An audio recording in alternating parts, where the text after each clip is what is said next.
Kristen, Tracy, go to work. They're going to work. I'm thrilled to open. I'm honored to be here. This is a wonderful theater. Thank you, Andy Walmsley, for everything you do. This is amazing, and I'm honored to be with those 5 other amazing people. So, thank you, thank you, thank you. I want to get to fantasy, and I'm going to get there quickly because I really wanted to be one of those girls all my life, but they're way taller and I'm not.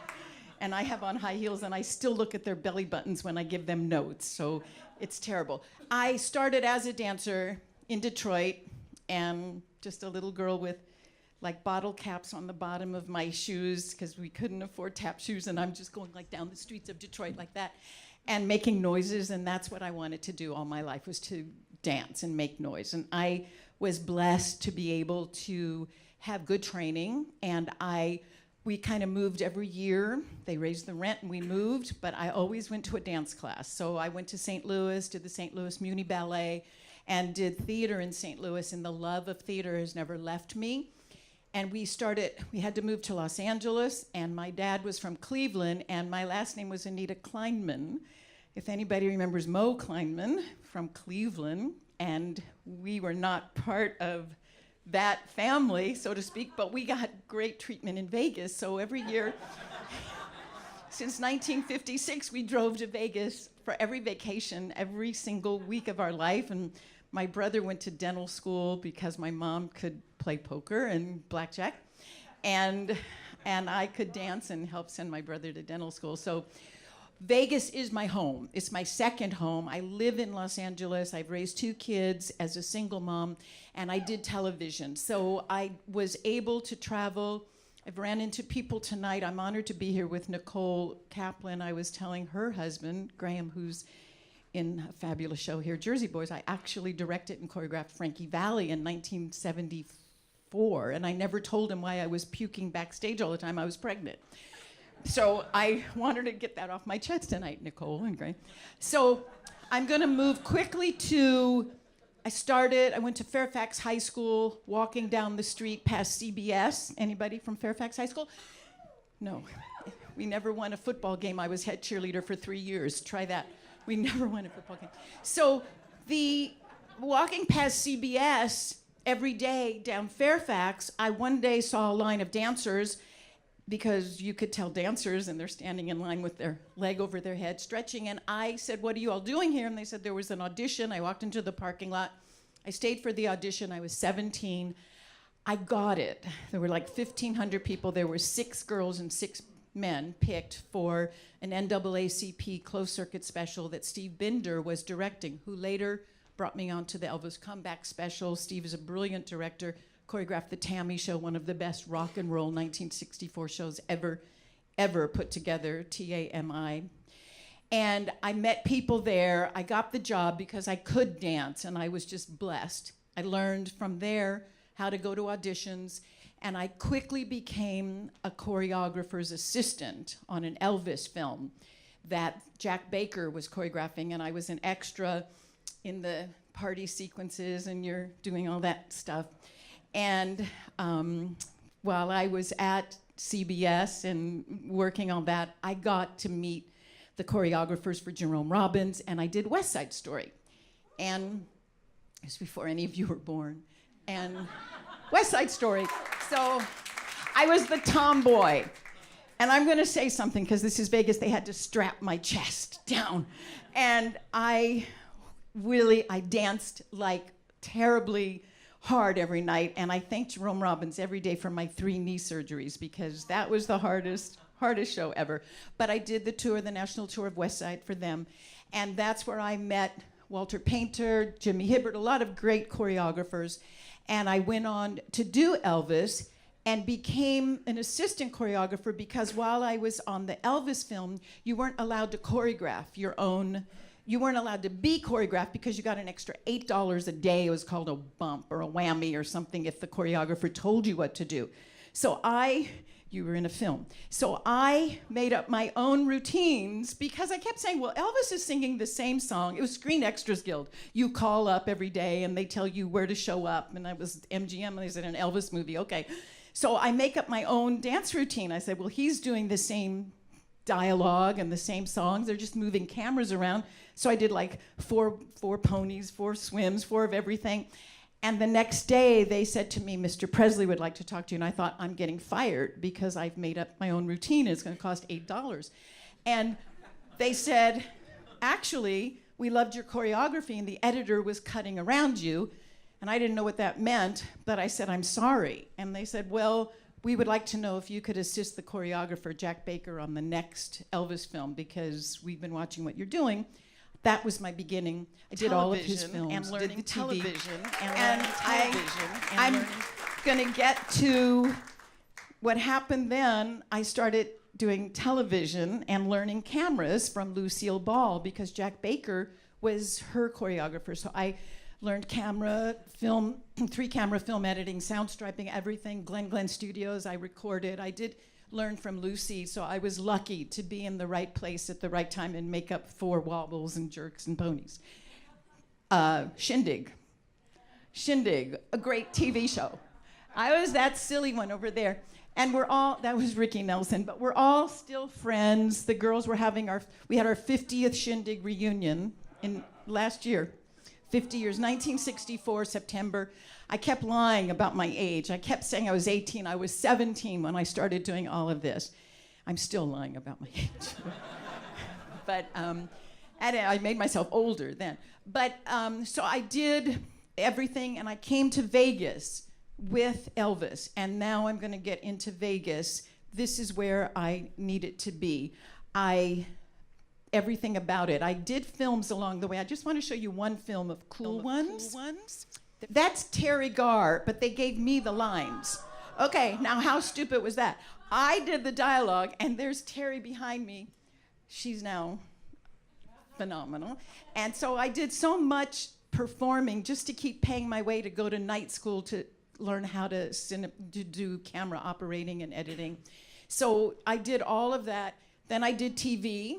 And I did, as a choreographer, I started my first series in specials in 1972. That was Tony Randall. And then there's Michael Jackson, and I did all of the... I taught him how to dance, okay? I did. I didn't teach him the moonwalk. One of my dancers did. Cooley Jackson is his name. Really taught him the moonwalk. But I taught him tap and jazz and how to count to 8 and everything. So I did TV specials, got a lot of Emmys. I met the Muppets. I did all of the Jim Henson films and storyboarded everything. And, oh yes, they're the Muppets. Okay, that was the Great Muppet Caper. There's my name. And I used to write. I was insane with dotting my I's and cross my T's. Nothing like Andy Walmsley insane. But I was insane. He emails before you press send. It's back to you. Okay, so I did all the Muppet films, and I started the Sesame Street live shows in 1980 when they're still running. So I started doing touring arena shows, and that's where my company got the title later on when I opened Fantasy, From Tits to Tots. So that's what it's called. I do children's entertainment, and I do whoever can dance, it's where I have to be to move and to live my life dancing and moving and to keep people working and to be nice to dancers, because I was not really treated great as a dancer. Sometimes, that's why I started to choreograph, because they were so mean to you. So I said, I want to choreograph and be nice to dancers. I've tried, and yeah. We can't always be nice to everyone, Chloe, I'm sorry. We can't, but there are a few people I want them to lose my number, but normally I just love and I admire and respect performers with all my heart, because we've all been there, I'll never forget where I came from with the bottle caps on my shoes. So then I did Solid Gold for a long time. That's so embarrassing. That's the original cast of Solid Gold. And then I did it for it was on for 7 years. I did 5 of the 7 years because I couldn't get out of a contract for the Muppets for 2 years in England. But then I got honored as 5 top choreographers. That's Michael Peters, who did everything for 5 top contemporary choreographers. That's Debbie Allen and me and Then it was Michael Peters, Alan Johnson, and Ron Fields. And I was really honored to get that. So, and I wish beyond description I could still dance, but I can't be in fantasy. Then, when Solid Gold went off the air in 1986, I had to make a living. I was a single mom. I had 2 kids, and I was choreographing and directing, but that was it. I didn't own anything. But in 1986, I was choreographing a show and directing it at the Backlot in West Hollywood. I don't know if it's a big, old, fabulous theater. And I have to say, Pia Zadora, with nothing, but I'm going to take all of our money. And thank you for supporting everything, because I'm going to tell you in a second. I did a blast from the past. I'm getting right up to Vegas now. And it was, the producers were from New York, and they ran out of money. And we were in rehearsals, and after 1 week, nobody got paid. And the theater came in and said to us, "You're all out of here." They didn't pay the rent. I said, "How much money was it?" I loved the show. It was a 50s, 60s rock musical. So here it is. I took my life savings. I said to my kids, it was just me and my 2 boys, and I said, "Guys, we started with nothing. We may end up with nothing, but I'm going to take all of our money." They were 10 years old, and I said, 10 and 9, I said, "I'm going to do this." I took my life savings. It was $250,000 that I saved as a choreographer from the time and a dancer, like for me, $250,000, and I bought the show, and I paid the CBS. David Sheehan was a reporter. He did a story on it. I put all my money into it. I prayed. The last night that we were there, I rented the theater for 3 months. The last night, I invited all these buyers. Nobody came. Mr. Rickless came from the Riviera Hotel and saw the show. And he said, "You know, I was just going to book Beehive from San Francisco." He said, "But I really like this show." And I said, "Thank you." He booked it for 16 weeks. It ran for a long time. Then Caesars bought it, and it's been running for I don't know how many years, since 1987. It opened here. It's the first time I saw my name on a billboard in Las Vegas, and my life was like, that's where I started, in Las Vegas, hiding to see like the Casino de Paris. I used to hide with my mom to watch the dancers come out the back. And that's all I wanted to do, was to be in Las Vegas doing this. And there was my name, and I said, "I'm never leaving if they let me stay, if they let me stay." And there it is. That was literally a few days ago. I celebrated my 29 years ago as a producer here in Vegas. So I've been doing it ever since. And I'm blessed. And now I went from Minsky's. I started choreographing that, but now I own the shows. I do fantasy, and I want to tell you about these ladies. I have a minute and a half left, and I can only say in that minute and a half that the ladies bring joy to me every day. Every night I see the show, I come up. Sometimes I don't tell them I'm coming because I still do notes, you know? You know how that is. We never knew when Jerome Robbins was coming. We would just pray. He never showed up. But every night I get to see them perform, and I say, every night is the first night you're doing the show. Every night. It's a new audience. You can never phone your job in. I want to wake up every day and go to work. I don't have to really go to work anymore. I have 15 grandchildren, and I love every minute with my family and my grandchildren and my life. But this is what fulfills me as a human being and as a woman and as a producer and as a person in Vegas. I can't believe I'm here with these other 5 amazing people, and I'm honored. And I just want to say one thing.